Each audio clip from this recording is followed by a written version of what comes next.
So I know, Nick, I'm like super excited to have you here today too, because, you're a web designer, a fellow web designer. So been looking forward to this conversation for a long time. So thank you so much for being here. And for the people that don't know who you are, can you just tell us a little bit about yourself and what it is that you do? Yeah, thank you for inviting me. My name is Nick Stana, and I'm the owner of Grandway Marketing, a web design and marketing agency. We help businesses achieve success by leveraging online marketing. So you were born in Romania, and then you immigrated here into Canada when you were 16. How did you find your way into entrepreneurship? Is this something that you've always wanted to do, or like how did that happen? Sort of. So it wasn't something that I don't come from a family of entrepreneurs. And in Romania in the 90s, entrepreneurship wasn't as developed as it was here. But I always knew I wanted to do my own thing. Like since a little kid, I had a desire to do my own thing, and I didn't like following rules. I didn't like somebody telling me this is how we do things, ABC, this is the path you have to take. So I always wanted to make my own path. And when I came here, it was evident that entrepreneurship is a way to success. Like it's probably the number one way people achieve financial freedom. So when I came here and I saw that, it kind of opened my mind to it. And there was a lot more opportunity for it here, though it took many years for me to really implement that. I love what you're saying there too, because I'm like we're gonna get along great, because I'm the exact same way in that I can't stand people telling me what to do, and I can't stand working for other people. So it's like being able to understand that we have the opportunity here to create our own value, create value for other people, and use that as a way to get financially free. It's just such a great mindset. So I love it. And For you're sure. the same one. So That's the it's thing. really If somebody says, do this, it's like I do the opposite. Or if they say, don't do this, that's probably what I'll do. Or if they Yeah. say you can't do this, then that's definitely a challenge. Yeah. What was it like, immigrating here and being, into a new country? Where, like, did you speak English, or how was that? Yeah, it was like Romania when I grew up. It was a Western country, but it was like straight out of communism, like 10 years out of communism or something. But it was a very westernized type of country. We always looked up to English speaking countries. We watched English movies, like American movies, Canadian movies, whatever. So it was a decent transition. It wasn't that hard. I think I came at the right age, because I think if I came any older, I might have been too ingrained in the culture, too accent, all that type of stuff. So I think I came right at the right moment to be able to mold myself into Canada. Yeah. And then coming out of a country that, just got free from communism, I guess that could be another factor to open up your eyes about entrepreneurship and freedom, and the ability to be able to, create things that bring value to other people instead of, Yeah, I and don't then want to get into the politics here, but and then I had maybe a subconscious feeling that I understood how capitalism works. It's not really working that builds wealth. It's leveraging the work of others that builds wealth. And whether that's a fair thing or not, that's not the topic, right? It's the way the system is, and you can either play the game or you can sit on the sidelines, I guess. but you can also leverage people in a good way as well too, Right. so that they benefit as well too. Of course. Yeah. Yeah, that's what I mean. That's why I didn't say it's a negative or positive way, because people might say, oh, that's negative, or that's, you can argue both ways. But I think it's a great thing, because if you are leveraging people in a way that benefits them, benefits you, benefits the clients, everybody wins. No, I agree 100%. Yeah, I love capitalism, and just the fact, I mean, there's some issues and problems with it as well too, but I think it's by far the best system we've ever had, kind of. It seems to have built the best life for the most people in the history of people, right? Yeah. So getting back to web design and web development, so how did you land, because you knew you wanted to do something with entrepreneurship and you recognized that opportunity, but how did you land on web design specifically? To make a long story short, first, as a kid, I used to work on computers. Like I had a computer when I was like 9, 10 years old. I loved computers. I didn't do coding, though. Looking back, I should have probably focused on coding, but I was more into gaming and modding games and stuff like that. But either way, I was pretty native on a computer. And then during high school and during university, I was doing music stuff. Like I used to produce beats. I used to work with local artists. I did some local events. I did an online radio. And every time I would do these things, I was doing my own graphic design, my own web design. So I was kind of learning that stuff without even trying. And then when I finished university and I realized that the degree I had taken wasn't really going to be my path, and music is a lottery, I said, no, what else can I do? What other skills do I have? And these were the skills I had: graphic design, web design. So I kind of leaned onto it. That's amazing. So I kind of stumbled on it. yeah, yeah, it's almost very similar to my story as well too. That's really interesting. So what did you go to school for? What was your degree? I took sociology and criminology. Oh my goodness, yeah. Yeah, completely different as to, I mean, when I was in high school, I didn't have good grades, but then at the end of, like, I'm a good student. I just didn't show up. It wasn't a matter of not doing the work. It was just not being there. It wasn't interesting to me. But near the end of high school, I started getting good grades because I was there more. And the teachers and everybody was telling me, hey, you have good grades to go university. You should do it. What do you want to pick? Here's the book. And I'm looking at the book and it's like, I don't know. I don't like none of this stuff. I don't know what I want to do. So it was kind of like forced. Like it was my choice, but I just didn't know what I wanted to do. And then taking that university degree just wasn't really for me. It just wasn't for me really. Yeah. Do you find that that's kind of almost how society is these days, where it's like, you get these kids in high school, they're going to high school, they don't really know what they want to do. But then they're just like, okay, well, just go to university, just get a degree because that's good. Do you think that's something that, does it need to change almost? Like, I don't know, like, do we need to change how we teach kids and how we educate people on what's possible, through business and all that kind of stuff? It's hard because everybody's different. Yeah, right? That's true. Like some people, you can tell them, hey, find what you like, and they will. Other people, you tell them, find what you like, and they don't know. Like they just can't figure out the journey to figure out what they like. And that was kind of me. So it's hard to say because everybody's different. Yeah. No, that's a really good point too. But I would say I would definitely prioritize getting a job over going to college. Like when my kids grow up, I have 2 girls. I won't say, oh, just pick something from this book. If you don't know what you want to do, go get a job. First, find out how crappy that is and learn something from that. Like even if you work at McDonald's, you're going to learn some things that will develop you as a person, that will kind of make you learn about yourself. If you just go to school and they're feeding you books and all this stuff, you're not really learning too much about yourself. Whereas if you put yourself in a position of jobs where there's expectations, even school has expectations, but you know what I mean? It's like not the same as having a job, right? Responsibilities there. Right. With the job is like, you got to be here at 9, you got to talk to these people, you got to serve them, whatever. And it kind of pushes you to kind of learn about yourself, learn your strengths, learn your weaknesses and so on. And then you can know more. I mean, some people know at 16, 17, I want to be a doctor or I want to be a journalist, or they know exactly what they want to be. So then in that case, it's like, here you go. Yeah. And then that path is pretty clear. University, you got to get your degree, right, your engineering certificate, and then. Right. But I don't think, I don't think it should be like as pushed as it is. Yeah. Yeah. But I mean, there's a whole industry behind it, right? Yeah. So with education. Yeah. I have 2 kids as well too, and they're getting close to that university age.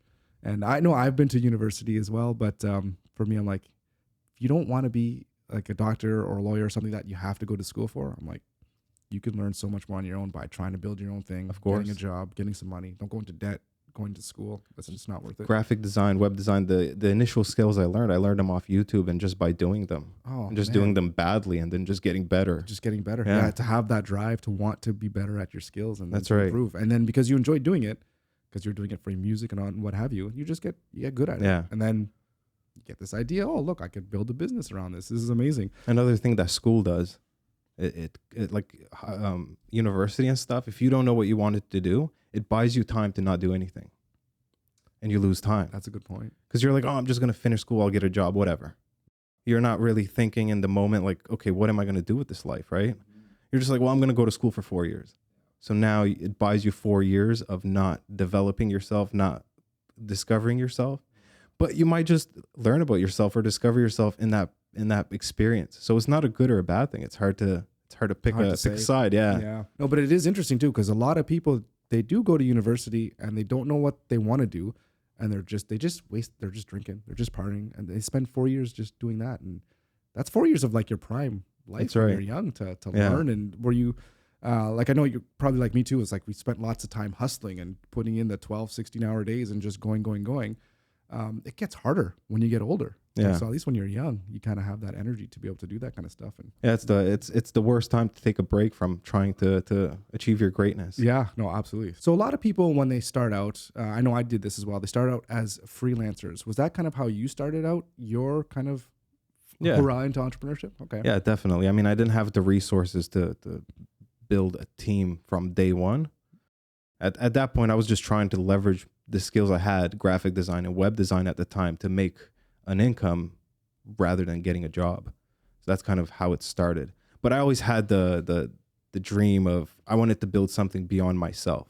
Like I knew that from the beginning. I just didn't know how it was going to work or how I'm going to do it. At this point, I just need to pay the bills and get some sales and so on. Yeah. Yeah. Did you take the leap almost as like, okay, I'm not going to do anything else and just focus on being a freelancer? Or did you have like a little bit of a cushion, like were you maybe staying with the parents' place or something like that, or did you like need to get money as quickly as possible? So there's two periods to it. Like there's two phases to it. The first phase is when I finished school. I had made that realization that I don't want to pursue this. And I'm going to do freelancing. And I got a couple of clients. I made very little money from 2016 to 2017 to almost 2019. I made very little money with the business because I lacked sales and sales discipline.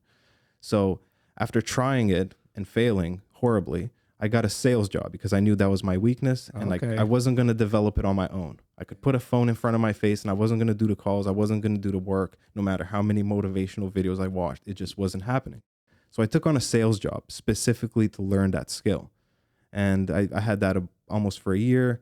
And then in 2019, I quit that job. And around April, I had about $2,000 in the bank, a little bit over that.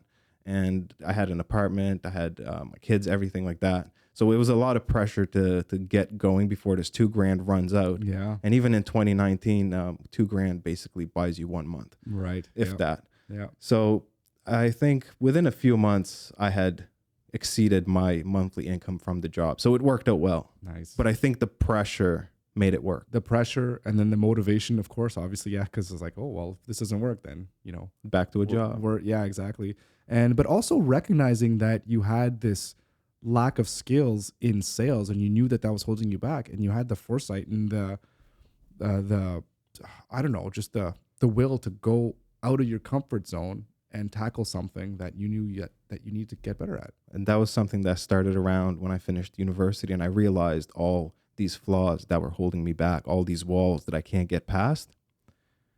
And that's when I kind of started a personal development journey. Because before that, like I said, university bought me time. It bought me time to focus on the wrong things. Right. Yeah. And I didn't have to focus on, I have to better myself in some ways and make things happen. And then when school ended and I didn't like the options that were on the table, I had no choice but to face the demons, face myself, face my flaws, and work on it. And then it's become like probably the most important thing that still happens. I continuously have to outgrow myself and learn from my mistakes and so on. Can you tell me a little bit about what those early days were like for you? So like I said, there was the two phases. First phase, I was just trying to make it work, and it wasn't working because the sales skills. And then I got that job for a year. I learned sales. And then at the beginning, it wasn't that tough because I had built the discipline of sales from that job, and I had the pressure of making it work. So I made it work, but it was tough. Like, I had to make these calls by myself. I had to build like CRMs and put all my notes. Like it was the grind, right? Yeah. I grinded through it. And like I said, it only took a few months to exceed my income at the job. But then after that, at that point too, once you succeeded at your job, then kind of what was the process like from, okay, this is working. How do I, grow this, and how do I keep going?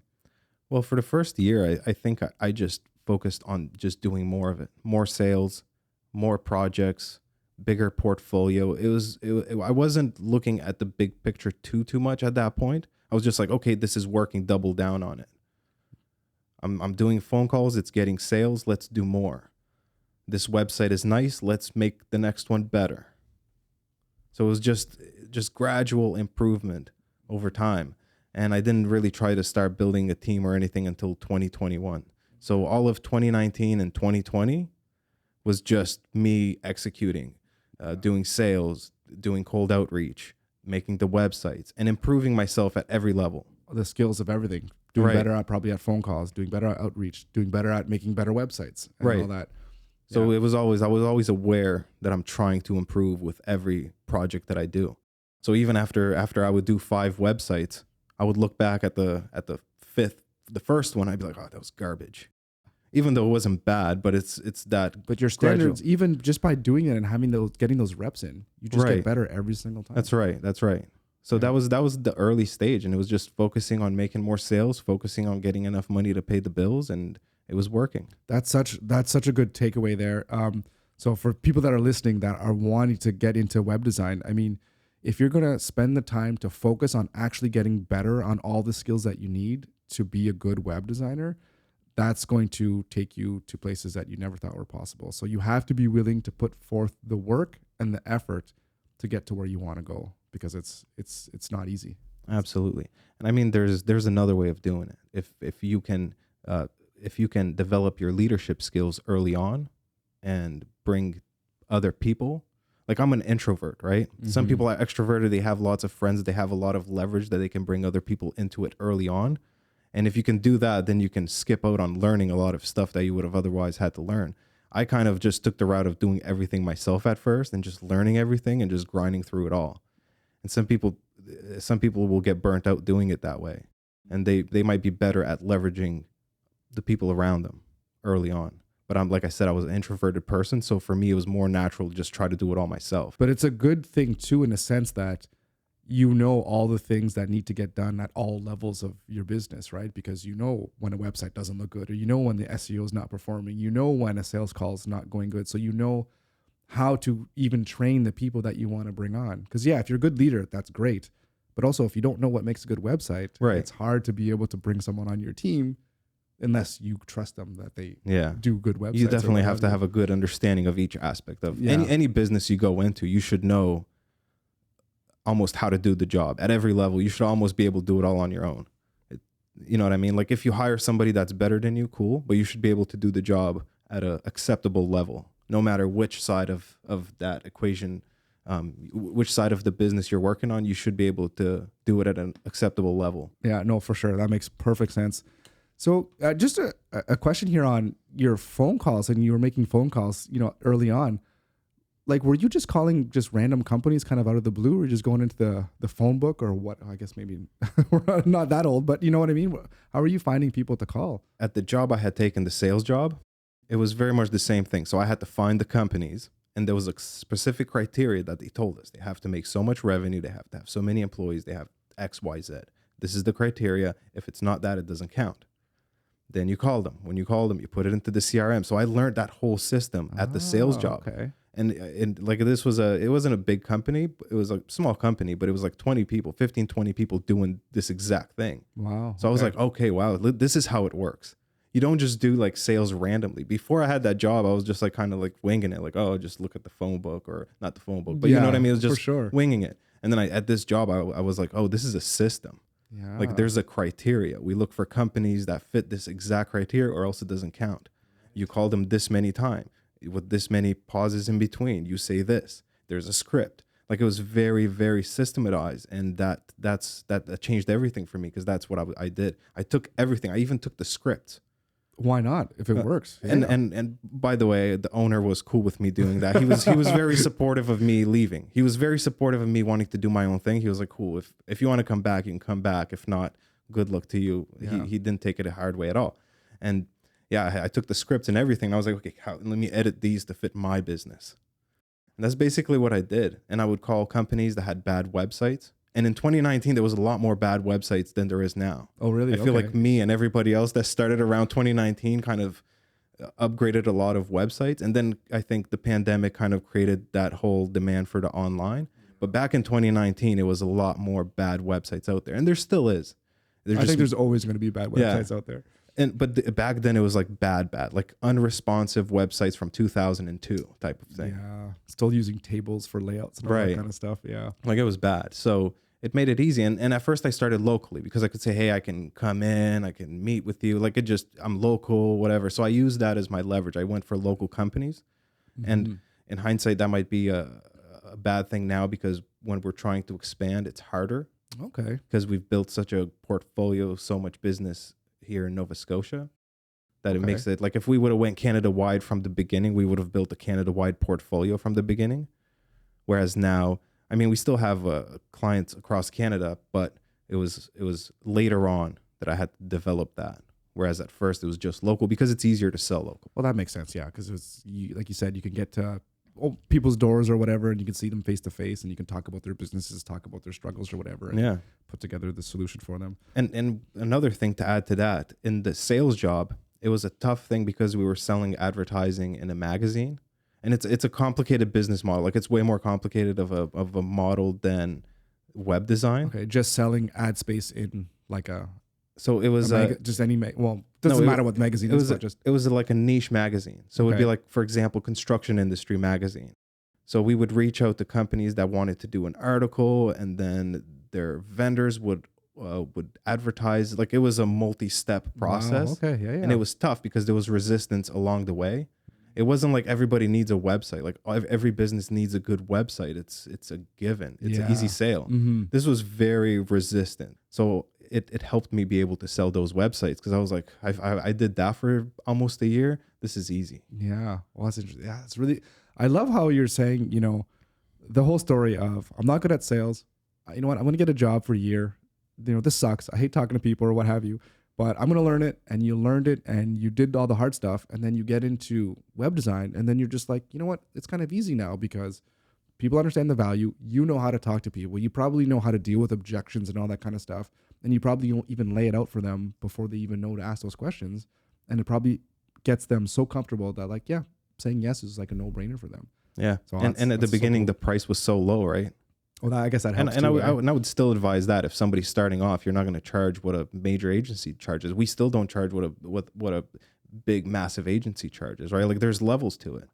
But when I started, the price was low enough that the objections were not that bad. Yeah.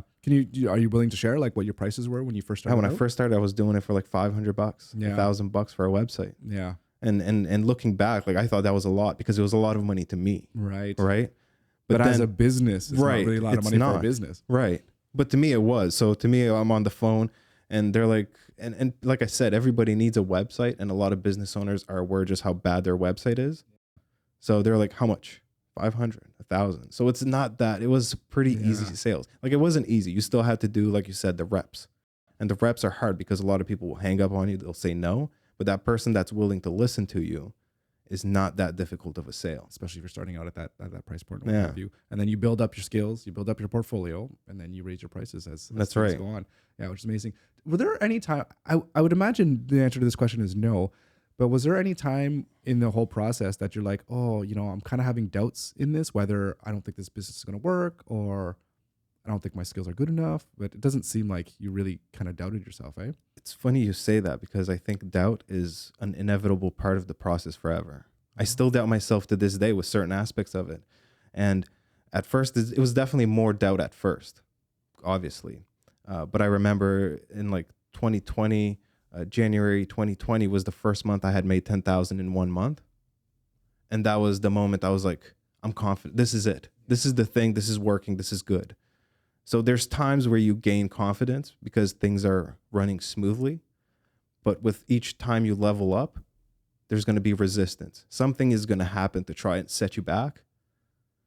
And it's going to build doubt in you, right? It's going to be like, oh, what, like the pandemic, when that happened, it was a few months after that month. So January 2020, I made 10,000 in 1 month. I'm like, hey, this is the greatest thing ever. I'm going to stick to this. This is it. And it was the beginning of a new decade. It was like January 2020. It was like I had big dreams. And then a couple months later, everything shuts down, including my sales. Like I had no sales in March or whenever it first happened. And I was like, what now? What now? Yeah, it was tough.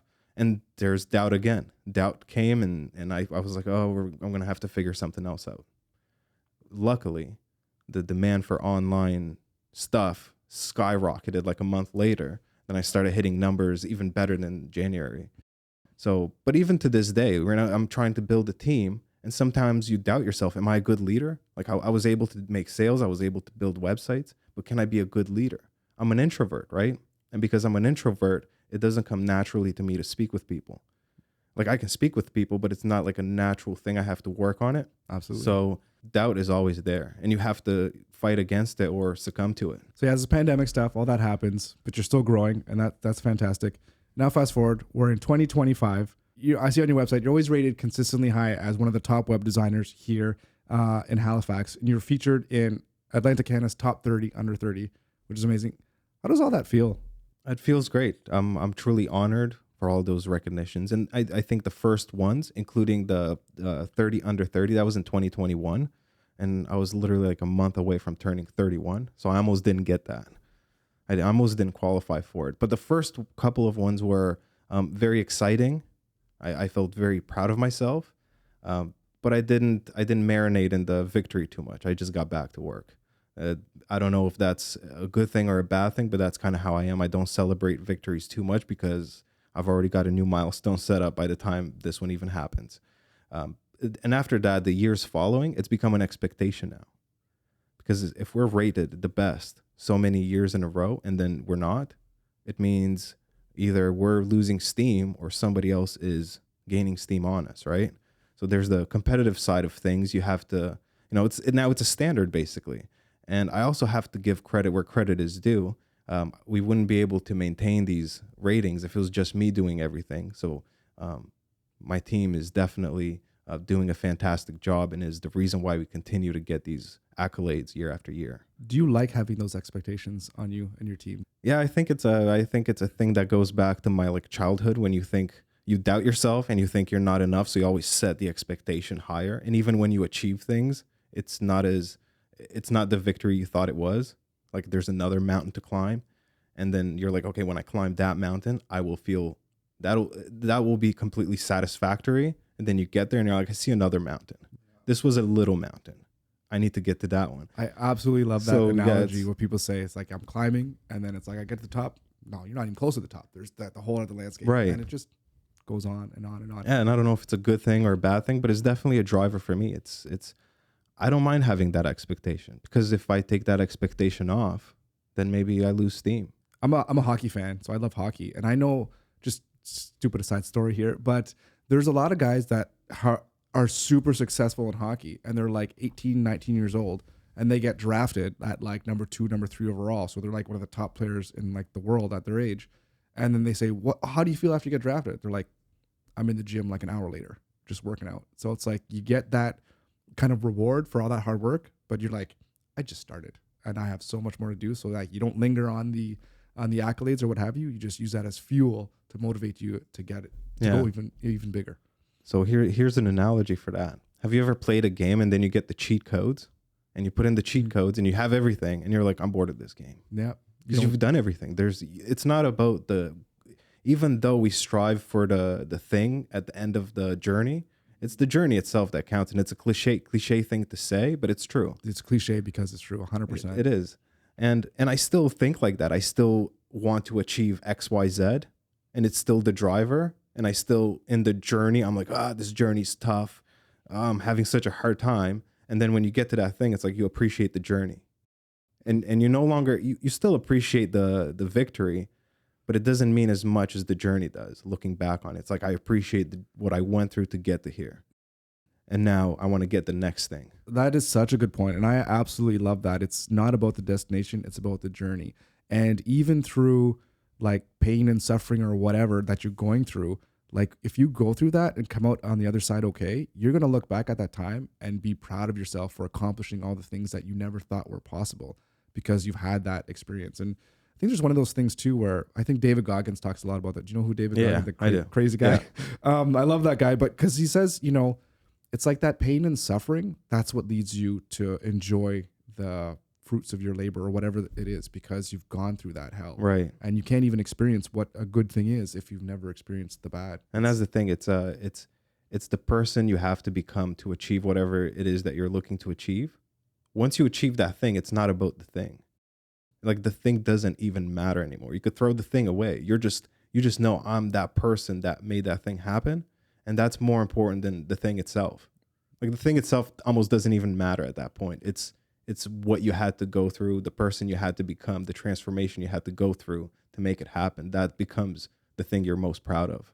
So well said. That's awesome. So getting back, I guess, to your team, and you're talking about now how you had to, one of the reasons you're here is because you have this great team, but you're saying that you're kind of introvert, so it's a little bit harder for you to maybe talk to people. So how's that transition been for you, going from I'm the guy that does everything, to the business, but now you're just like, okay, well, I have to start training people to do things, the Grandway way and all that kind of stuff. How's that transition been for you? It's a transition that it's taken me longer than it would probably an extrovert, maybe.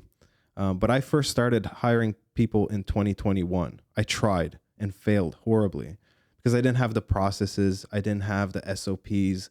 I didn't have any of that. You're learning a new thing. Everything was in my head. And my initial thought was like, okay, I'm just going to hire somebody. And if their resume says they do web design, it means they do web design. And I'm like, okay, do this web design. And it doesn't work that way. Because even if somebody is skilled at what they do, the fact that they answer to you, it's your company, right? So they're going to come in and they're going to be like, okay, what do I do?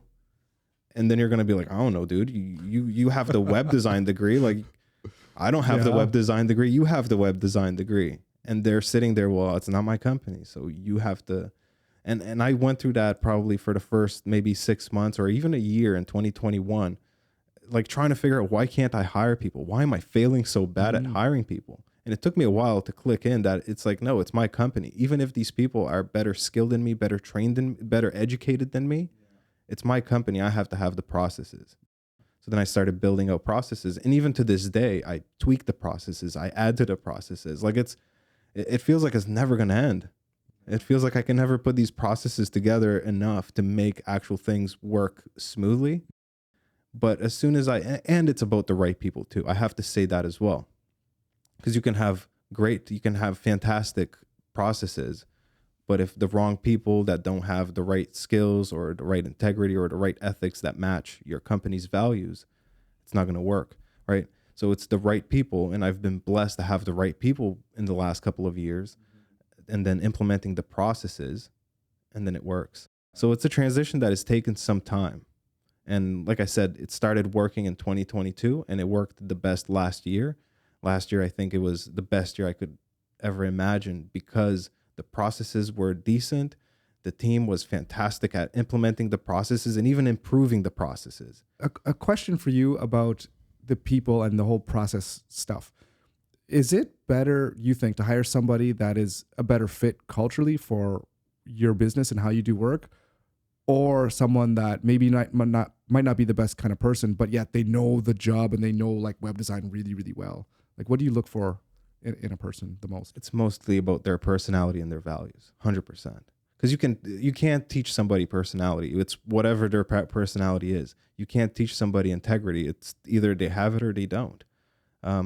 Those things you can't teach. Whereas web design, you can create SOPs around web design. You can create SOPs around SEO, whatever. You can create processes around almost any aspect of the operations.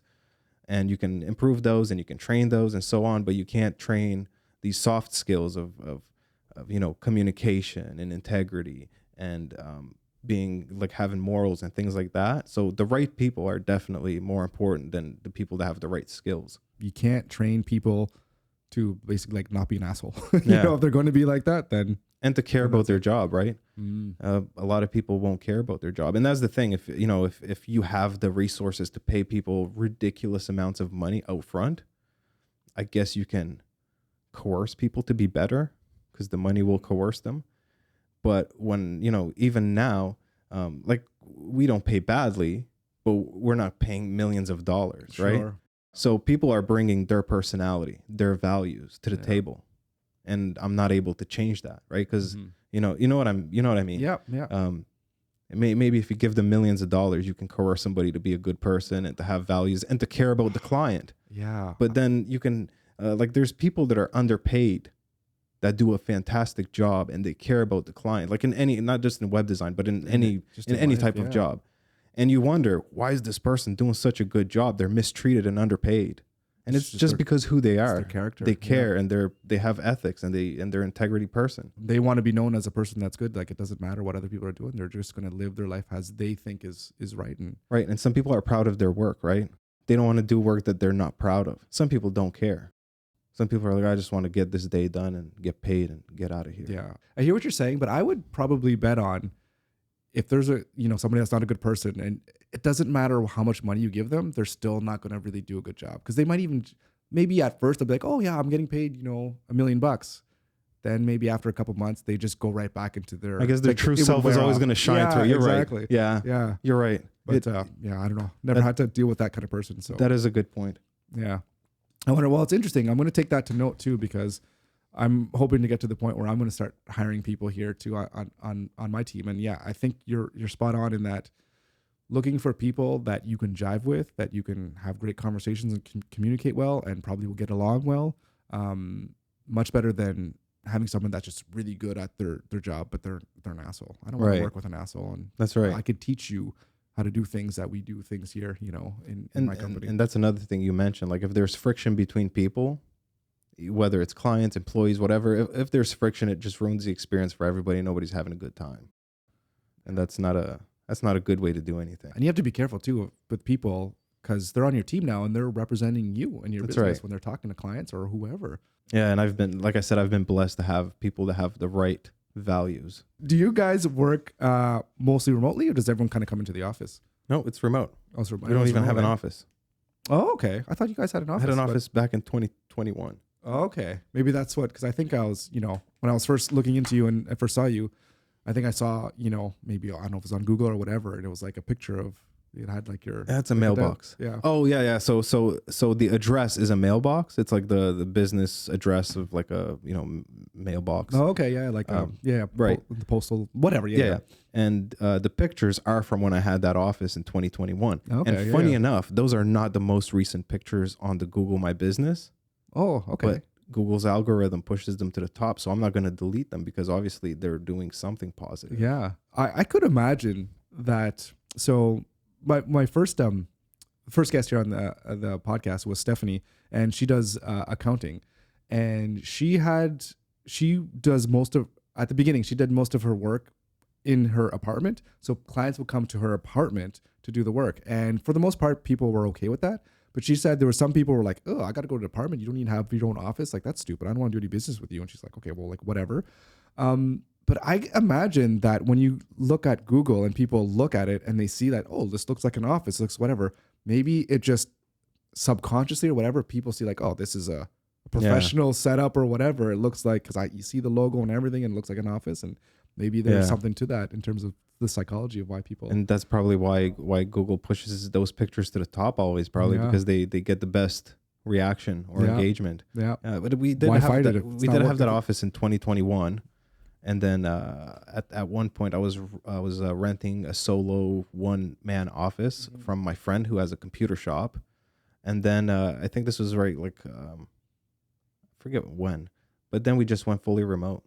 And I love it because it just gives me more time to do other things. Like it's, imagine driving 1 hour to drive 1 hour back, paying thousands of dollars in rent, which you have to put in the price, right? That's another thing too. You are able to charge lower prices if you don't have to pay $5,000 in rent. You just don't have that overhead. So it allows you to give more value for a lesser price. And that commute is killer. I mean, sitting in traffic and driving, and then you got to pay wear and tear on your car, and you got to pay gas, and your time is so valuable, and you spend 2 hours a day in traffic. Yeah, it's one of the reasons why I hate having a job. That's exactly what I was going to say. I don't want to do the commute. And when I had that sales job, it was an office job. And I understand why, because they have a big sales team. I don't think they'd be able to do it remotely. It wouldn't be as effective. But it was every morning. You have to go, whether it's snowing, you have to go, or else you don't get paid. So I think remotely. And with the pandemic, it opened, like it made it normal. Before that, it was an expectation. Oh, you have an office, whatever. After the pandemic, the Zoom calls became like, this is the way. Yeah, everyone knows it now and everyone's familiar. So it's just not bad. Exactly. Yeah. And it's perfect because I think people like us in our industry that can do things on a computer and don't really have to see people face to face. It's a blessing. It's just perfect. Why would you get an office? Because here's the thing. I could take a trip right now to anywhere in the world as long as there's an internet connection and stay on top of things. And no one would even know that you're not. Right. Even if I was doing everything, even if I didn't have a team, I could go anywhere in the world. As long as there's an internet connection, I can get my work done. Clients can see me, everything can run smoothly. So why not take advantage of that freedom? Why box yourself into an office you're paying rent for? And box yourself into a commute is just like you're making your life miserable for no reason. Yeah, for no reason. Yeah. Unless you like doing that stuff. So I don't know. I would rather build a discipline to deal with working from home. Like it's not easy. There's tough things about working from home. Like I probably don't realize it now because I've done it for so long. It's just nature to me. And I do have kids at home, right? So after 3 o'clock, there's kids at home. I usually don't book calls after 3 for that specific reason. So there's workarounds for it, but I have like a dedicated office room. Like as long as you make an environment for yourself and you build a discipline, like, I mean, some people are like, oh, I'd just be working in my pajamas or my underwear. Yeah, and it's that gets old pretty fast. Right. And I don't put on a suit in my house office either. Like you have to navigate it. Whether you work in pajamas, that's not going to motivate you. And wearing a suit in your house is going to be weird too. So you kind of just have to figure out your way, right? You got to figure out how you're going to build the discipline to work from home. Yeah. And it's good to have that separation too, where a lot of people are like, this is the office. And when I go in here, then I'm working. And when I'm outside, then that's home time. It's easy to go snack on things. I'd say that's the thing. Oh, it's easy to go snack, right? The kitchen's just over there. Yeah. So it's like, I'm going to take a 5-minute break and go snack on some stuff. Yeah. And before you know it, you're having chips and candy. It's like, shit, gotta hit the gym now. That's right. That's funny. So getting back to your business and getting new clients, kind of how things are going now, how big is marketing into the things that you're doing? Like, are you still doing mostly like the outbound sales calls, or are you doing other things in order to attract clients to your business? In terms of generating leads, we have multiple ways. So outreach was the way I built the business initially, and it was one of the first positions I hired for. And I will never take my foot off the brake on outreach, even though it's becoming more difficult. And you have to, like, for example, phone calls are becoming a lot more difficult than they used to be for whatever reason. You can name a few, but you just have to evolve. But outreach is a huge one. And then we reinvested a lot into SEO. We reinvested a lot into ads. We do great work for our clients. They're happy, so they always refer other clients to us. So when one area of lead generation dries up, there's always another one that's booming. So we never really run out of work in that sense. Yeah, you don't want to put all your eggs in one basket. And right. If that dries up, then you're out of luck. Same thing with ads. Like, for example, some companies rely solely on ads. And then if the algorithm changes, one change in the algorithm can just shut down your entire lead generation. So it's definitely trying to stay diversified in the way you generate leads. Now, I still do the sales calls.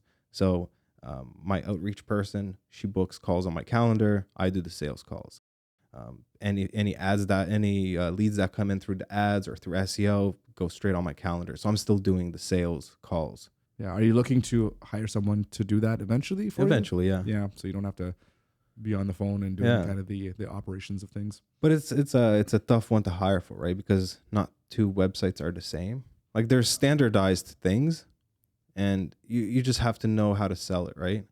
And it's about the value. It's about having that discussion. It's probably the toughest job to hire for, because it has to be natural. It has to be organic. So when I'm doing sales calls, it's not like, okay, so how many pages you want? Yeah. It's not like that, right? Yeah. It's like, okay, tell me about your business. And they tell you about their business and they explain. And maybe because I'm a business-minded person, I enjoy those conversations. Whereas somebody that just does web design, like, they don't care. They're not going to listen the way I listen. So I really listen to when people are telling me about how their business process works, about what their goals are, about what their pain points are, what the problems are, you know what I mean? So it's a conversation that I engage really well in. And then when I make my sales pitch, or I put together my quote, it's really based on what we talked about. It's not based on, oh, we're going to do 5 pages. Like, yeah, maybe we're going to do 5 pages, but it's not about the pages. It's about the value and whatever you can execute for them through their website. Exactly. Yeah. You mentioned right now your website isn't doing this. Or you have, for example, you have a ton of reviews on Google, but you're not leveraging those onto the website. So there's ways where you can, basically what you're saying is, this is how I can drive value. You've told me how your business works. You've told me the pain points, and here's the solution. So that hiring somebody for that sales position is hard, because you can't have a very defined SOP for that, because it's like a podcast. It's an organic conversation. If you make it robotic, it's going to be trash. So you have to, it's very organic, but it is something I would look to eventually hire for. Mm-hmm. I want to get back to that in a second here, but from the 4 different types of marketing things you mentioned, outreach, SEO, ads, and referrals, do you know approximately what percentage kind of drives which ones? Or I guess I'm trying to think in the sense of people that are listening that might be new, like, what is one thing that they can do to try to get themselves out there that might be the best bang for their buck? Like, which one kind of works? I think outreach. Outreach, 100%. And that's because at first, if you don't have money, you're leveraging your time. It doesn't cost you anything but time, right? So you're You're doing outreach, you're picking the companies you want. So here's another thing. We want to work with specific types of companies, right? So when we do outreach, we can very much target that. When you're running ads, you can do some targeting, but it's not going to be as defined, right? Like when you look up a company, you're like, okay, this company is a construction company. They have $1 million in revenue. Like you can find all this stuff and then reach out to them. Whereas with ads, you can run ads and you might get like a guy that just started a construction company yesterday, and he might not be a good fit because the budget, or you know what I mean? So, and plus the ads are expensive. SEO takes a long time. I would say outreach is the best one because first you're leveraging your time, and because you're leveraging your time and doing it yourself, you can build a process around it fairly quick. So as soon as you get some money, you can hire somebody to do it part-time or whatever. Yeah. Oh, that makes a lot of sense. So again, now there's social media too. Sorry, I didn't even mention social media. We don't do too much on social media, but I do believe it's generated a little bit of something. So we post, but very inconsistently, and that's my bad. But I do believe you could only do so much right at a time too, right? And when I started, social media wasn't as big as it is now. Like it was still big in 2019, but outreach was much easier than it is now. So I would say for somebody starting now, social media might be a better lever to use than just cold outreach, banging out phone calls all day long. Right. Yeah. But at the same time, if you don't have a portfolio and stuff, it's going to make it tough to post on social media. So it still falls down to outreach. And even when we do outreach, we do outreach on social media, and I was doing that in 2019. Well, it's just a different way to communicate. It's still outreach too. If you're right. if you're looking up people and you try to, social creep or whatever, but you kind of find out information from their socials, and then you send them a direct message that's personal to them and show that you kind of care. And then that's a cold outreach anyways. It's just through, instead of a phone call, it's through a direct messaging through, whatever platform. Exactly. So I would say that the best way to start off is with outreach. And then the next best thing to do is to take the profits and put it into other ways. Like other avenues. Right. Yeah. You got to diversify fast. Because like I said, and like you said, you asked me the percentage. The percentage changes. Like I remember maybe a year ago, 2 years ago, at some point, SEO was driving like everything. Like it was like 90% of our leads. Like it was 2-3 of them per day. And we've had that spot again. Like we've maintained the same positions, and it changed. You know what I mean? Like we were number 3, for example, on the first page. We were getting 2-3 leads a day. And then we were still number 3 on the first page, and we weren't getting 2-3 leads a day.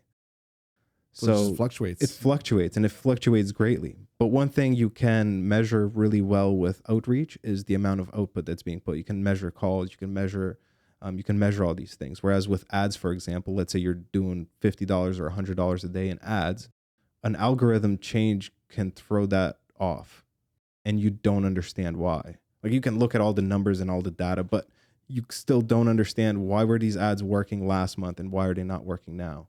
Whereas with outreach, I feel like because it involves people and involves you or whoever's doing it, you can have a conversation and be like, okay, why are we not booking calls anymore? And you can tweak it. Like it gives you more leverage and it costs you less money to do it. So I think outreach is still the king. And just takes the time. That's exactly how I do my outreach for getting people on this podcast. I mean, it's just take the time, research kind of the types of people you want to have on your podcast or whatever the case may be. And then you tailor a message to them that hopefully will resonate. And then you get those leads and get the calls, and then you just go on your way. And it's the exact same thing if you're going to try to find people to make a website for. Like you said, find out who needs a website, or find out what your niche is first. So I think this is actually maybe a good question to ask you. Do you think it's a good idea for people to have a niche in mind of who they want to serve for the website, instead of just being, hey, I make a website for anybody? So that's kind of hard to market yourself, right? But if you're like, hey, I want to go after people that are salon owners and make websites for them, like, would you recommend people? I would. And I didn't go that route. So I kind of generalized, and you can generalize too. You can niche down in different ways. So we niche down on web design. That's kind of how I did it, right? I see. Yeah. So at first I had like a broad bunch of services, and now we're kind of going broader again, but that's because we can. But at first I went broad, it didn't work. So then I did web design. I got really good at web design. We kind of stuck to that as our main thing. But we did it for every industry, and it made it tough because every website's going to be different. Every conversation is going to be slightly different. Every business model is different. And then slowly, if you look at our portfolio now, there's a lot of construction on there. There's some industrial on there. There's 5 main industries that kind of we work on, and then predominantly two, and then very much so one. So it's been gradual, but I think, and even like nowadays, it's harder because there's more competition. I could be wrong, but I feel like if I was to start today the way I did it, I would have a more tougher time than I did in 2019. Because I feel like there's so many more companies on the market now. You have to differentiate yourself. And Would niching down help you be a differentiator? well, yeah, because if I outreach to you, right? So let's say I'm reaching out to podcast owners, I can make a message that resonates with you. Like, hey, do you need more advertisers on your podcast? We can help with that, right? Like you can make the message very specific to you. So then in the sea of a million emails you get in a day that you don't care about, you're going to see this one and it's just going to, yeah, that is my It's problem. like you get me. You get what my Right. problem is in my industry. So you're just going to stand out. It's going to give you that foot in the door. Plus your branding, you can make your branding really resonate with, you can have like podcast marketing, and then you can have like a microphone, like it can be Right. very, very targeted towards podcast owners. So they resonate with it. I think even going the general way works is just tougher. And you're going to end up niching down anyways. Like the reason why we're niching down is because it helps with the processes. You know what I mean? Because if we're doing the same type of sales every day and the same types of websites every day, we can build a process that's better. We can build a better quality assurance process that's better. If you do an association website, a salon website, a car dealership website, even everything changes so much. It's too unpredictable, and it might make it a little bit boring because you're doing similar work a lot of the time, but you're doing better work. But you get good at it. Right. And you got to do the boring work over and over, and then you become an expert. Exactly, and you drive more value to that specific business owner because you understand them more and more. And then you could probably start raising your prices as well too, right? That's another if you thing. pick a really good niche and you're really good at it, and you're the guy in town, or I guess like you said, you could want to go international or wherever. If you're the person to come for construction or whatever it is, and then you're charging 10,000, 15,000 or whatever, because you're that expert in that field. I know what you need. I know what's going to drive you results. Why go with this other guy? Yeah, he charges 2,000, but right, you're going to get much more value. And that's another good reason to niche down, because you're going to filter out the types of companies that wouldn't work. Like, for example, let's say somebody has a hot dog stand. You know how many hot dogs they'd have to sell to pay for a website? Like, how are you going to sell that?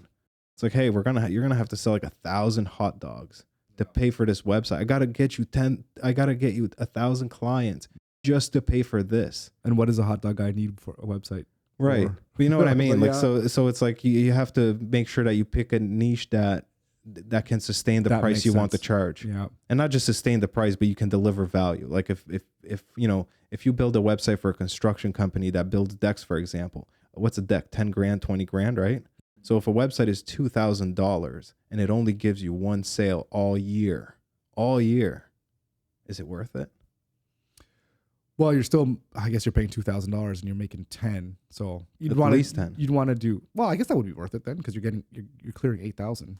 Yeah, minus your expenses and Yeah. stuff. Okay. Sorry. I don't know if you were tricking me like a trick question here, but yeah. No, but really, like, Yeah. so it's an easy sale. Yeah, exactly. And it makes sense. Yeah. It builds value, right? But if somebody, like I said, has a ice cream shop, that's a lot of ice creams just to pay for a $2,000 website. They're not going to want to pay that much. They're not going to be able to calculate it in their mind like this is going to be a good return. Yeah, it's like, oh my goodness, I have to sell this many more ice creams through my website, and it's going to cost this Right. much. It doesn't make any sense. They're going to be like, I have a budget of $200. That's where, like, you know what? Here's a template. Yeah, How about it? That's right. This is a quick website. Yeah. So niching down is definitely important, I think. I think this is a good point to talk about everyone's kind of favorite buzz in the industry now, and that's AI and artificial intelligence. So we're at this point now. A lot of people ask me, like, hey, are you worried about AI and what it's going to do to the industry? And we're not at the point yet where you can just go to AI, press a button, and outspits this website. And because there's so much more involved in terms of how that relates to people's sales funnels and all that kind of stuff, and how it integrates with their business. But like, what do you think? What do you think AI is going to have, and are you going to think about how are you going to think about incorporating it into your business? So in terms of incorporating, we've already done that. So we've already incorporated AI at various aspects of the business. So it helps with SEO, it helps with copywriting, it helps with analyzing big data sets that would take forever to analyze and draw conclusions from. So we're already leveraging AI, even with strategy. it allows you to kind of brain dump stuff, and then it gives you stuff back, and then you go back and forth. You can get 10 hours of brain work done in one, just by going back and forth with ChatGPT for an hour. So we're already leveraging AI, and I think right now it's an enhancer. So you're able to provide more value faster, more efficiently, more accurately. And I say more accurately with a grain of salt because it lies very confidently. I find that about AI. It'll tell you something like it's the truth, and it's completely false. So you have to learn how to work with it and kind of test its truth there. Like it says foolishness sometimes. When you're sticking with numbers, I find it's okay. But yeah, when you get into things that have a little bit more gray, you need that human touch still. Yeah. Oh yeah. No, for sure. So we don't just throw stuff at AI and be like, here, do my work, right? Yeah. Just trust it. It's definitely just an enhancer, right? It's kind of like a computer to a person. Like, you know, 100%. you were doing XYZ before the computer. Once you got the computer, you were able to do it way faster, way better, but you're still doing it. It's still going through you. The computer is not doing it on its own. So it's kind of like that. We're leveraging it in that way just to enhance the performance, just to enhance the productivity. And I think short term, that is the value that it brings. And also even medium term, I think a lot of these businesses, like legacy type of businesses, construction and so on, they're so tied up in their work, right? Like if you have a construction business, you don't really know what ChatGPT is, but you don't. You're too busy sourcing materials, estimating jobs, going on site, training your guys. You know about the lumber, you know about the steel, you know about the roofing type, you know about all of the stuff in your industry, and you don't care about the computer stuff. Matter of fact, a lot of these guys don't like the computer stuff. Mm-hmm. So they have a resistance to that stuff, and they would rather just pay somebody to deal with it. So the person that can use AI to help that person is going to win even short-term, medium-term, because they're going to leverage AI and other technology, just like how we have been with websites, with SEO. These guys weren't learning Google Ads. They weren't learning SEO. They were paying somebody to do those things. They could learn it, but they just don't want to spend the time doing it. It doesn't make sense. So I think it's the same thing. I don't think we're threatened. Now, if you think about it long term, 20 years, I mean, everything's on the table in 20 years. Yeah. Well, will the internet even look the same? Yeah. Like think about the internet 10 years ago or 15 years ago or 10 years before that. The internet was completely different. Computers were completely different. Phones were we literally have high performance computers in our pocket. And 20 years ago, they were like black and white screens with buttons. You had to click 3 times to get a number out, to get like the letters coming out of it. Yep. You can't predict what's going to happen 20 years. And I think the secret is to adapt. Like marketing is always going to be a thing. Business is going to be a thing, and marketing is going to be a thing. It just might not be in the form of websites. Like even websites might change. It's not just AI that's an emerging technology. You have AR glasses, the augmented reality. I think all these things are going to become part of everyday life in the next 20 years, just how things have shifted in the past 20 years. So it's just a matter of keeping your pulse on what's going on in the world and how it's evolving. And then how you can use all that new technology to integrate it into your business in order to be able to provide even more value for your clients. Exactly. So it's not a tool to be scared of that it's going to take your job away. It's like, how do I use these tools to make myself even more valuable to my clients? Right. And if you fail to use those, then yeah, it's going to take your job, unfortunately. And I mean, if you think about accountants or any job that used to be done on like pen and paper, accountants still exist and they do very well still. Matter of fact, I think they do better now than they did 50 years ago. It was more of a tedious job back then. Now you have the computer, it calculates stuff, and it's been doing this for 20 years. I remember going to one accountant once, and I gave him my stuff, and he just pops in the numbers in the computer and then spits it out. And it's like, okay, that's $200. I'm like, what the hell? Right. I could have done that. And before that, it was like a calculator sitting there tapping on a calculator. But before that, it was literally just like drawing, just making calculations. And the people that don't adapt, they will lose their job because they didn't adapt. Same thing with web design. I remember when I was starting like in 2019, 2020, I would come across companies that are still actively building websites at that time that were building non-responsive websites. Oh, that wouldn't work on a mobile. Crying shame. Yeah. So what does that tell you? That tells you have somebody that became complacent, didn't think anything was going to change. They thought their business model was going to continue on forever without any disruption.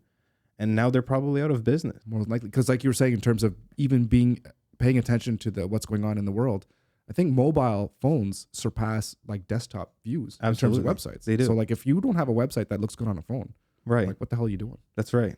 And like I said, there was companies that were still doing this in 2019. And responsive design has been around since like 2013 or something like that. You have to stay on top of the changes. You can't get too complacent or too comfortable, especially in this type of industry where you're dealing with tech computers. Like this stuff changes from one day to another. AI. Like by the time we finish this podcast, there's going to be like so many developments in AI. Like now it does images, now it does videos, now it does copies what you look like and it pretends to be you. Like it's just moving so fast. And as long as you stay on top of it, I think it's an opportunity, not a reason for concern. I think that's a great way to look at it because it could do all these things, but it's almost like, so what? What can we do as creatives to use that tool in the best possible way? Because again, if people that don't understand how to use these tools, they're not going to go say like, oh, I need a website, but hey, there's this new AI tool. I'm just going to press a button and it's going to make a website for me. Like there's so many steps that are in between knowing what you need and then getting a final product. And AI is not going to replace that. It's going to get overnight. Maybe it will, like you better. said, in 30 years, it'll get to that point where. And even then, like even now, like I've played around with the AI web builders, just to see. Like that's what I said. You have to stay on top of this stuff. You have to test it and see what it can do. And it's garbage. Like if you just say, "I'm a plumber, I want a website," it's going to be the ugliest, most like it's just not going to be a thing. It's going to be like these generated pictures that are garbage. And then you still have to go in, click on everything, replace the picture. Like you're still doing the same work. It's almost like a glorified template, not even at this point. Now, the only thing that could be different about this, and this is because I use GPT for a lot of things that go beyond Grandway. Like I use it for personal life because it helps me move quicker in other things. Like I really leverage it for my workout plans, my meal plans. I keeps track of so much, right? So but that's the thing, I use it so much and I'm in tech anyways, so it's easy for me, but you could get it to build a website like, hey, I'm a plumber. Ask me the 10 things that I need to know about a website to make a good website. And it's going to ask you, like you can almost reverse engineer it to help you make what you make. But just saying, make me a website is not going to work. That's where most people are probably at though, because they don't really understand even how to interact with AI and how to prompt correctly. And I think that's the truth, at least for 5 years. At least for 5 years. And even now, actually longer than that, because people don't even know how to use Google properly. Oh, man. So actually, now that we think about it, I really think there's going to be a long time before it can do that. And here's another point on that. If it's that easy to build a website, right? So if all these plumbers in Halifax, for example, go on GPT, make me a website, it makes them a website. How do you stand out? If everyone has almost the same thing. Right. So now you're a marketer. You're no longer a plumber. You're a marketer trying to figure out how you're going to leverage AI to make you a better website than the other ones. And you might not even think to like copy paste their links and put it, like you're not going to think of all these things. So it's still a far, I don't even think it's ever going to be, because the internet's been around for so long and so many people haven't like combined with it. You know what I mean? It's still a friction point for so many people. I think AI is going to be no different. Yeah, they don't really understand what it takes to get a website and everything. And they don't want to understand. There's no point from their point of view. Exactly. Yeah. If they're busy, I'm a plumber. I plumb or whatever. Right. Yeah. And even if they're not a plumber and they have a plumbing company, they're worried about hiring plumbers, and like they're never going to get to being a tech marketer because they're not interested in it. It's not their business. It's not their interest. That makes sense. Yeah. I think it's definitely a tool we can leverage to drive more value. Let's go back a little bit here. Talk about, you had your transition from a newcomer to Canada, and then you're, award-winning entrepreneur, which is amazing. Congrats, by the way. Can you maybe outline any personal lessons that you've learned along the way? Entrepreneurship is a big personal lesson that you're going to learn. It's all full of personal lessons. It's hard to even pick one. If I really think about it, like at first I lacked sales. I lacked sales skills and discipline. And I had to be aware of that, and I had to do something about it. Then I lacked leadership skills to build a team. I had to do something about it. Doubt. We talked about doubt. You have to learn to deal with it in a constructive way where you're going to keep pushing and get past it. So I've learned a lot of personal lessons. I feel like I keep learning personal lessons almost on a daily basis. It's like a massive personal development journey to be an entrepreneur. How much time do you deliberately spend on trying to better yourself and to better your business?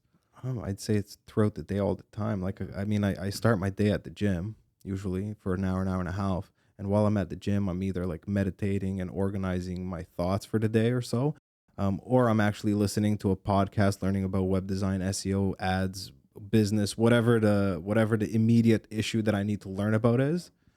And then throughout my day, I'm constantly learning stuff. Whenever we encounter new problems, I have to learn about those. So it's a massive personal development journey. Entrepreneurship is personal development. If you're interested in personal development, become an entrepreneur. And if you're not interested in personal development, don't become an entrepreneur, because your business can only grow as far as you can. You're always going to be the bottleneck of your business. Yeah. For example, if you're not good at sales, you're not going to get sales. Your business is not going to grow. So you have to get better at that. So it's a huge personal development journey that you have to undertake. And it's become like one of my personal favorite topics is personal development. It's something that I always work on. It's something that I'm highly reflective on. And I always try to find my weaknesses and my strengths and try to leverage those. Personal development is huge. I would say I spend hours a day. That's really key too, because I find too, like, just being reflective on my own life and the things that I've done. Whenever I felt like my business wasn't at where I wanted it to be, or something in my life wasn't where I wanted it to be, more often than not, it was because I didn't have the necessary skills or the mindset or whatever to get to that point. And I was a blocker, but I just didn't know it. That's so right. You have to grow and develop to be able to like overcome that and get to the next point. 100%. And if you think about it, the wrong person can't make the right business model work, but the right person can make the wrong business model work. Yeah, that's interesting. It could be the worst business ever, but if the person has the right energy, the right everything, they can push through it and make it work, even if it's a small time thing, because just the limitations of that business model, they'll make it work. And then you could have somebody that's sitting on a gold mine of a business, and they just don't have the personal strength, or they just don't have the right mindset. They just don't have that personal development work done, and they're going to fail, even though they have the best business model ever it was. Even if you have a great idea or whatever, if you don't learn how to execute on it, Right. then, good luck to you. Exactly. You got to put yourself out there, take away like the blinders, and like know that there's things that you don't know, and try to seek that out and try to rectify that. Watch those blind spots. Right. It's a huge personal development journey. And like, that's the thing. If you get a job, right, and you work for somebody else, you're only going to have to face the difficulties of what your position entails, right? So if you're a carpenter, you're going to have to understand how to use a measuring tape good and fast and be accurate and do all that work very productively. Yeah. But if you have problems outside of that, you don't really have to work on them. With entrepreneurship, you don't have that choice. It's like everything rests with you. It all ends with you. So you're going to have to face every problem you have, almost. Maybe not every single problem. We're going to have to face a lot of problem, and you don't have a choice. And it's tough because you have to like face yourself with, which a lot of people have a problem doing, right? A lot of people don't want to do that because it's tough, and I enjoy it. I've come to enjoy that a lot. I enjoy finding weaknesses and faults in myself and being like, this is what I have to fix. It's really tough to look at yourself in the mirror. You're building a character. You're building a character. Like, it's a video game and you're building a character, and you're like, okay, my stealth skills are garbage. I have to work on those. Got to level up. I want to be the best player at this game. You know what I mean? And if you want to be the best player, you have to be aware of where your skills are trash and where they're strong, and use those to your advantage and improve them. We're talking a lot about kind of skills and personal development being obviously super important to being an entrepreneur. Is there anything you can say super specific to a web designer, web developer, in terms of what would be the best skill or the one skill that you would encourage them to get really good at so that they can become successful? As a web designer or as a web design business owner? That's a good Actually, point. I can answer both. We'll put it as maybe a web designer that wants to start their own business, right? Because they want to start like a web design business. You know what I mean? Yeah. Does that make sense? Yes. Okay. So as a from a business standpoint, sales is the number one thing you have to learn. because if you can't get sales in the door, there's nothing else matters. Right. If you build the best website in the world, who cares Well, if no one knows about it? not only that, but who's going to Okay. pay you to build a website if you don't have a Yeah. client, right? Yeah. So you need to figure out sales. Got it. Yeah. But then I think the next level after that is if you're just going into web design or marketing just for the money, you're not going to succeed, because it's a service-based business and there's a certain goal that the client wants. So you have to care for that. So you don't just have to be good at sales and basically hustling people to give you their money, because that's just half the battle. It's probably like 10% of the battle. Once you got their money, now you have work to do. You got to deliver something. Right. Yeah. And you don't have to be perfect at that either. And that's like a fault that I've had forever, because I always felt like my skills weren't enough, but they were, you know what I mean? So you have to, as long as you care that the client gets the results, you will push yourself to get good enough to give them the results. So I would say sales and care, like integrity towards the client, caring about what you do, those would be the main things that you would have to do. Now, as a web designer, I would say this kind of the same thing. Don't focus on making pretty websites too much, because it's not about what they look like. It's about the goals that they drive. That's a really good point. For the longest time for me, like I was always obsessed with, like, I want my websites to win awards. There was award sites for websites, Right. you know, where you go and like Yep. CSS, whatever, pretty sites. And if my website did not win an award on there, I'm like, it's not good. I don't want that. And I think a big shift came for me when I decided that, you know what? It's not really about that. Yeah, I want to make a site that looks good, but does it meet the objective of what the client needs for their business? Right. Because you probably seen this just like I have. You look at these marketing sales websites that are complete garbage. They look like horrible, but these guys are making millions of dollars off that website Right. because it converts. So who cares what it looks like? So it's like I had to get out of my own ego of like, it's not really always about just what it looks like to make other designers be like, ooh, that was pretty. It has to be functional, and you have to have the care of the client and put them first to give them the results that they need. And that's still something I struggle with. Like, I still want the websites to look good. And it's hard because you want to compromise. It's like, I want to do all this stuff to it.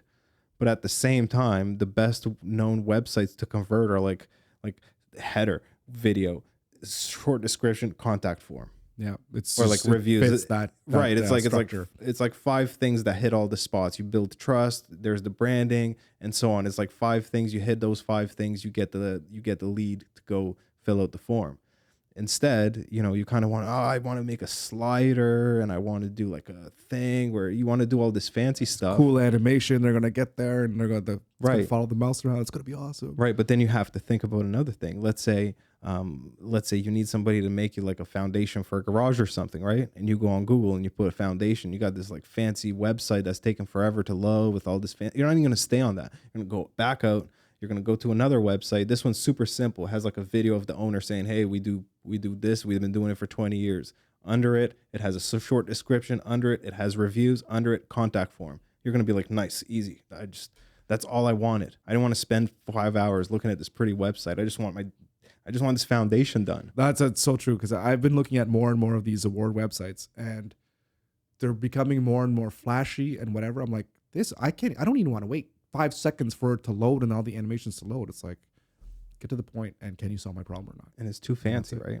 I mean, it depends. If you're in a specific industry where that is valued, maybe. Right. Yeah. There might be. All the industries we've worked in are very like not plain, but the people looking for these businesses are not looking for fancy. They're just looking, I have a problem, who can solve it? And they just want the information presented, a nice brand, and it's very simple. That's a really good point too, because I think a lot of these sites are for like luxury type items or something like that, or like, hey, private jet rentals or whatever, and then the website's all fancy because that's what that person is looking for. They want to be seen as premium or luxury. So I guess it makes sense to pick those websites that they are premium and luxury or whatever. And even then, when you look at a lot of luxury websites, they're quite simple too. You look at the code and then you're like, oh right. my God, and that's the thing. I could build this in like a day, and yet they probably that company probably charged them like $50,000 to make that website or whatever. Exactly. Again, it goes back to the value that you're providing for the client. So if you're thinking of being a web designer and you're thinking of your niche, think of the type of client that's going to be willing to pay a lot of money for a website that actually does well. And that could probably get you thinking, like you're saying, do I try to build websites for hot dog stands, or do I build websites for, Porsche, or, Right. something Exactly. like that, right? Yeah.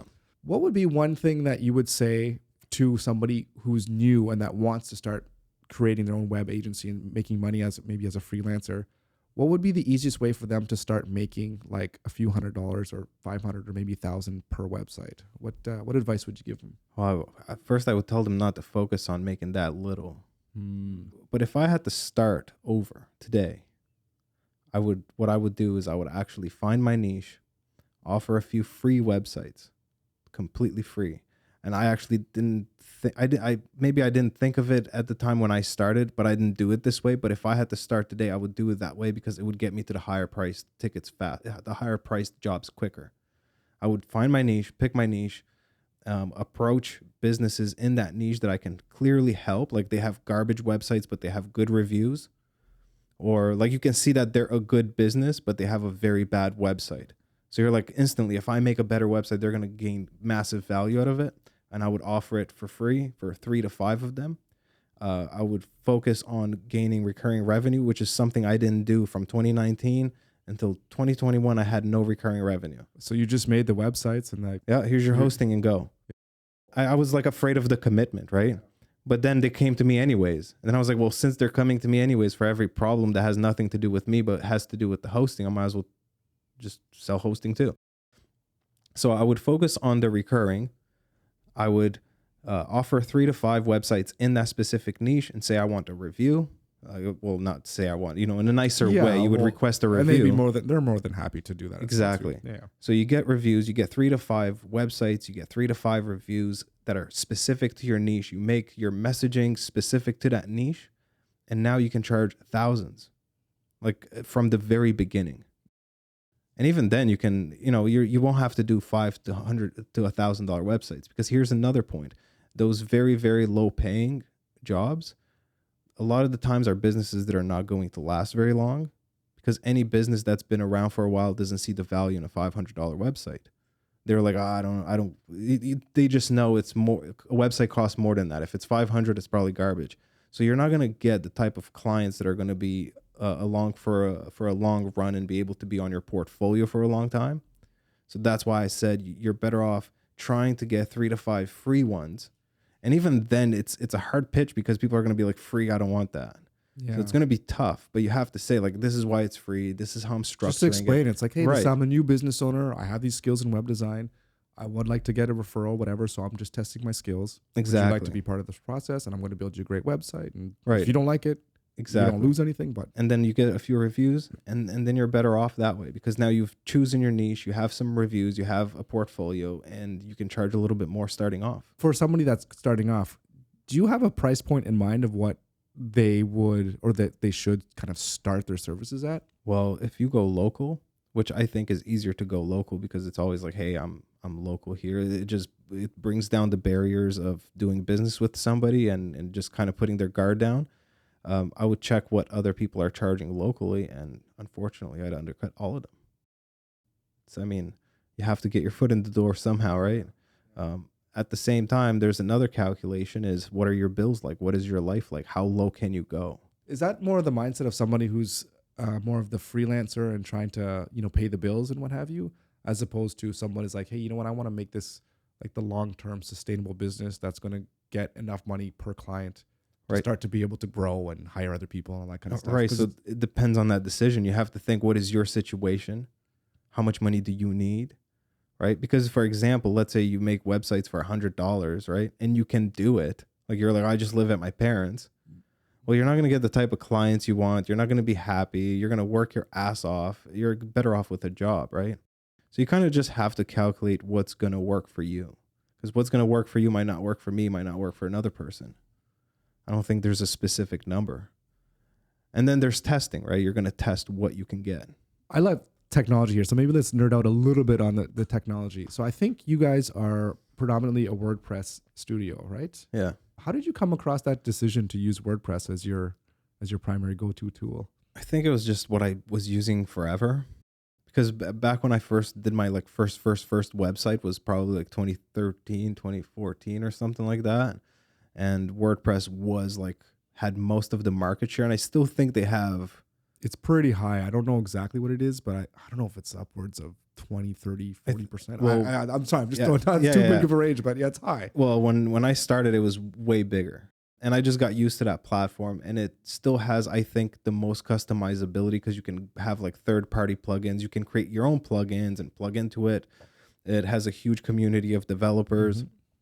And like in the recent years, there have been other platforms that are emerging and that are growing in the similar format where they're very versatile, very big developer community. But when I started, WordPress was the king, and I think it still is to a certain degree. And at the end of the day, I think the tool doesn't matter. It's what you do with the tool that matters. You can make a great website with almost every platform, not quite, but you can make a terrible website in WordPress that breaks and stuff. It's actually very likely that you can make a bad website that breaks in WordPress if you don't know how to use it. But I think at the end of the day, the platform matters less than what you do with it. Yeah, I think that's a really good point because, give like Beethoven a shitty $5 piano, he's still gonna make it sound like the best thing ever. But you get somebody who doesn't know how to play piano, or this grand whatever piano that costs crazy amount of money, it's gonna sound like shit, right? So yeah, no, that's a really good point. That being said, though, if you were to recommend a platform for somebody that was starting out, what would you recommend? I would still recommend WordPress only because I'm most familiar with it. And it's worked for you, and it's still, exactly. I mean, like you said, there's still crazy developer community. There's still so many different plugins and so many different functionality that is like it allows you to build a website faster as well too. Because that's a key part of being a web designer and having agency is you still want to be able to build websites as fast as you can because the faster you can do that, the faster you can have it to your client, and also the more money you can make because you could just build more websites. And I think like some of these other new platforms are actually easier to use and quicker actually, but because we have such a defined process, it's quick. Like we know we know which plugins we're using. We know which we know how to do it to the point where it's like automatic. You never want to switch. It'd be just like ridiculous. I mean, I would switch if it got to the point where it's like nobody's using WordPress anymore. It's garbage. The internet has changed. The Google algorithm is pushing WordPress websites to page 100 from now on. Then we would be forced to change. Like I'm not closed-minded. Like what you're saying before, just see where the industry is going, and if you need to adapt. Exactly, and I think WordPress is still in a very good position. Oh yeah, I don't think WordPress is ever going to go away. It's being challenged. That's for sure. Its market share is being challenged. Well, that's true. That is true. There's one other question I want to leave you with here, and if someone was listening to this right now, and they wanted to take the leap into entrepreneurship, but they were not quite sure, how to do it or whatever, or if it was going to work for them, what kind of words of encouragement would you give them? Just do it. I mean, what are you afraid of, right? Are you? The way I look at it is my fear of regret outweighs my fear of failure. Because if you tried and you failed and you lost it all trying and failing, I mean, it is what it is, right? But if you never tried, I just feared that feeling of like I could have done this, I should have done that. I don't want to live like that, right? So I would say you have to like put your fears on a balance. Is your fear of trying greater than your fear of failure? Because for me, I don't want to end up regretting anything. So I'd rather go all out and try and see what happens. And I mean, you're gonna feel that fear either way. So you might as well pick the fear that's gonna get you what you want. That would be my words of encouragement. That's amazing. I love it. Nick, thanks so much for joining me today. It was absolute pleasure having you on. Loving what you're doing, and I can't wait to see you as you keep moving forward and keep growing your business. Thanks as well, Doom. I really appreciate you inviting me. Yeah, it's been a pleasure. Awesome.